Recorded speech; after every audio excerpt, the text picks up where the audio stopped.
বোলপুর পৌরসভায় সাংবাদিক সংবর্ধনা। ইংরেজি নববর্ষে বোলপুর পৌরসভা উদ্যোগে সাংবাদিকদের সংবর্ধনা জানানো হয়। এই সংবর্ধনা অনুষ্ঠানে উপস্থিত ছিলেন বোলপুরের সাংবাদিকরা। এছাড়া এই অনুষ্ঠানে উপস্থিত ছিলেন বোলপুর পৌরসভার চেয়ারম্যান মাননীয়া পর্ণা ঘোষ মহাশয় সহ ও অন্যান্য পৌরসভার আধিকারিকবৃন্দ। এই সংবর্ধনা অনুষ্ঠানে বিশিষ্ট সাংবাদিক খায়রুল আনাম উপস্থিত ছিলেন। কাজী আমিরুল ইসলামের রিপোর্ট, সিউড়ি টাইমস, বোলপুর শান্তিনিকেতন। এবং অত্যন্ত দক্ষতার সঙ্গে একটি নিবিড় সম্পর্ক গড়ে তুলেছেন।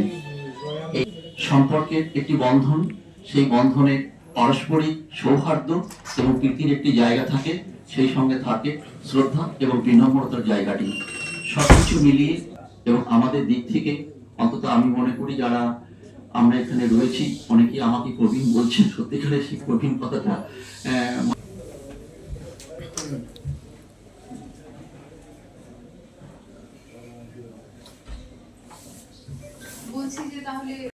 কিছুটা লক্ষ্য করি, হয়তো সবটা লক্ষ্য করতে পারি না, তবু আমরা যেটুকু লক্ষ্য করি তাতে আমরা অত্যন্ত প্রীত এবং আমরা আমাদের দিক থেকে এখনো পর্যন্ত অন্তত আমি ব্যক্তিগতভাবে মনে করি সেই ধরনের কোনো ত্রুটি আমাদের চোখে পড়েনি।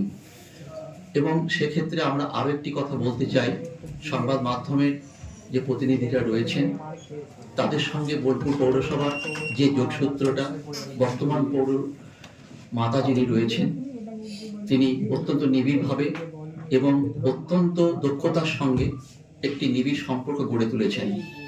এই সম্পর্কে ধারাবাহিকতা শুধুমাত্র একতরফা হয় না এবং আমরা মনে করি সম্পর্কের একটি বন্ধন, সেই বন্ধনে পারস্পরিক সৌহার্দ্য এবং প্রীতির একটি জায়গা থাকে, সেই সঙ্গে থাকে শ্রদ্ধা এবং বিনম্রতার জায়গাটি। সব কিছু মিলিয়ে বোলপুর পৌরসভার সঙ্গে সংবাদ মাধ্যমের যে সম্পর্ক স্থাপিত হয়েছে সেটি আরও ধারাবাহিকতা বজায় থাকুক এবং আমাদের দিক থেকে অন্তত আমি মনে করি যারা আমরা এখানে রয়েছি অনেকেই আমাকে প্রবীণ বলছেন, সত্যিকারের সেই প্রবীণ কথাটা মানতে হচ্ছে, কেননা বোলপুর পৌরসভা সে ৭৮ সাল থেকে আমরা সংবাদপত্র প্রকাশ করে আসছি বলেই আমরা জানি এবং সেই সম্পর্ক সূত্রটি আরও দৃঢ় হোক এবং পারস্পরিক সৌহার্দ্য অত্যন্ত মধুর এবং সম্পর্কযুক্ত থাক এই কামনা এবং প্রার্থনা করছি। সকলেই ভালো থাকবেন।